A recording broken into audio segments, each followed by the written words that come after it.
నమస్తే, welcome to VBG channel. నేను మీ సౌజన్య. శ్రీరాములు వారి వారసులు ఇంకా బ్రతికే ఉన్నారంటూ వార్త. ఆ వివరాలు ఏంటో మనతో ఉన్న శ్రీరాములు తెలుసుకుందాం. నమస్తే సార్. నమస్తే అమ్మా. శ్రీరాముల వారి వారసులు ఇంకా బ్రతికే ఉన్నారని తెలుస్తుంది.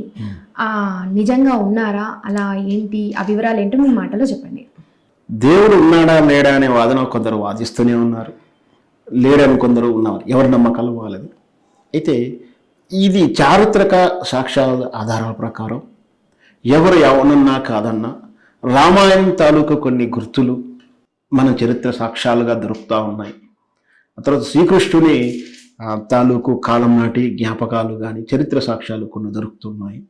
సో ఏదైనా జరిగింది, అదైతే దేవుడా కాదని జరగడం కన్నా ఏదైతే మన ఇతిహాసం ప్రకారం వింటున్నామో అవన్నీ కూడా జరిగినాయి. జరిగినది వాటికి సాక్ష్యాలు గుర్తులు ఉంటున్నాయి. వాటికి తాలూకు అంటే మ్యానిపులేటెడ్ అయితే నువ్వు నేను ఒకసారి చేయొచ్చు, కానీ వందల సంవత్సరాల వేల సంవత్సరాల నుంచి ఒక కథనం అయితే ఉన్నప్పుడు సంథింగ్ రియల్ అనేది మనం అనుకోవాల్సిందే. సో దాని సాక్ష్యాలు, గ్రంథాలు, పురాణాలు ఇవన్నీ ఉన్నాయి కాబట్టి జరిగింది నిజమని అనుకుందాం. దాని తాలూకు అయితే నిజమే అయినప్పుడు మన శ్రీరామచంద్రుడు నిజమే అయినప్పుడు అలా పరంపర కూడా ఉండాలి కదా అని వితండవాదం చేసేవాళ్ళు కూడా ఉన్నారు. అలా దేవుడు లేని వాడికి ఇదే సరైన సమాధానం. రాముడు ఉన్నాడు, రాముడు వారసులు ఉన్నాడు. రాముడు తర్వాత కూడా రాజ్య పరిపాలన జరిగింది.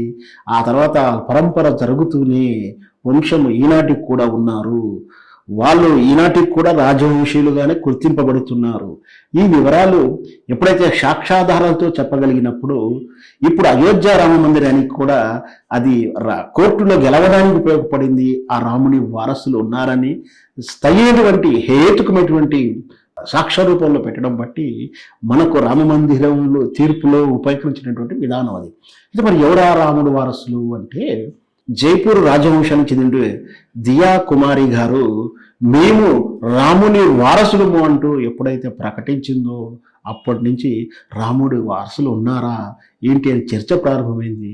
మరి కోర్టులో కూడా రాముడు నిజంగా బ్రతికే ఉన్నాడా, వారసులు ఉన్నారా, సాక్ష్యాలు ఉన్నాయంటూ రామ మందిరం అనేటువంటి ఆ కేసులో ఈ చర్చ జరిగినప్పుడు ఈమె బయటకు వచ్చి దియా కుమారి గారు బయటకు వచ్చి మేము రాముని వంశీయులము, రాముని వారసులము, మేము మా దగ్గర చారిత్రక సాక్ష్యాలు ఉన్నాయి, ఆధారాల పత్రాలు ఉన్నాయంటూ ఆమె బయటికి రావడం, అవసరం వస్తే మేము కోర్టుకైనా వచ్చి సాక్ష్యాలు సబ్మిట్ చేస్తామని చెప్పడం జరిగింది.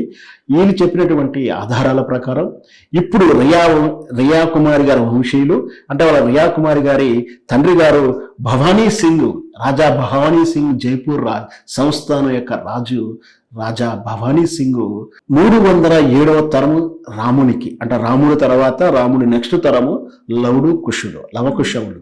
అది ఒకటో చూసుకుంటే ఈ జైపూర్ రాజు భవానీ సింగ్ ఈ రాముడి వంశం మొత్తంలో రామవంశం మొత్తం కూడా తీసుకుంటే రామవంశంలో అంటే వీళ్ళది సూర్యవంశము. వాస్తవానికి సూర్యవంశం మనం సినిమాల్లో చూస్తుంటే కూడా అర్థం, సూర్యుడికి నమస్కరిస్తుంటారు. వాళ్ళ రాజముద్రలో కూడా సూర్యుడి బొమ్మే ఉంటుంది. ఇప్పటికి కూడా జైపూర్ వారి యొక్క రాజవంశంలో కూడా ఆ సూర్యుడినే ప్రతిమగా పూజిస్తూ ఉంటారు వీళ్ళు. ఈ రాజా భవానీ సింగ్ వాళ్ళది 307వ తరముగా చెప్పబడుతుంది. అంటే రాముడిది మాత్రము 63వ తరము, అంతకుముందు తండ్రిది 62వ తరము. అంటే 62వ వారసుడు దశరథ మహారాజు అయితే 63వ తరము శ్రీరామచంద్రుడు, 64 లవుడు కుషుడు అయితే ఆ విధంగా వస్తున్న 307వ తరము శ్రీ భవానీ సింగ్. వీళ్ళు లవకుమారుడి యొక్క వారసులు అంటూ వారి దగ్గర సాక్ష్యాధారాలు చెప్పడం జరిగింది. మరి కుషుడు వారసులు కూడా ఉన్నారు. వాళ్ళు కూడా బయటకు వచ్చి ఉన్నారు. రాముడు ఎప్పుడైతే రావణాసురుడు తీసుకెళ్లిన తర్వాత యుద్ధం చేసి జయించిన తర్వాత మళ్ళీ పట్టాభిషేకం చేసుకోవడం, ఆ తర్వాత లవకుశుడు జన్మించడం, లవకుశుడు తర్వాత శ్రీరామచంద్రుడు అవతారం చాల్చినప్పుడు లవుడికి కుషుడికి రాజ్యాభిషేకం చేస్తూ వాళ్లకు లవుడికి శరావతి అనే రాజ్యము అంటే దీన్ని ఉత్తర భారతదేశము అంటారు. ఉత్తర భాగంలో ఉన్నటువంటి దానినే శరావతి అనే విభాగాన్ని కుషావళి అనే ప్రాంతం అంటే దక్షిణ భారతదేశాన్ని రాజ్యాలుగా ఇస్తూ వాళ్ళ రాజులుగా ప్రకటించి వాళ్ళు రాముడు అవతారాన్ని తాల్చాడని చెప్తారు. దాంతోపాటు ఈ లవుడు లవణపురి అనే నగరాన్ని నిర్మించి తన రాజ్య విస్తరణ చేస్తున్నాడు.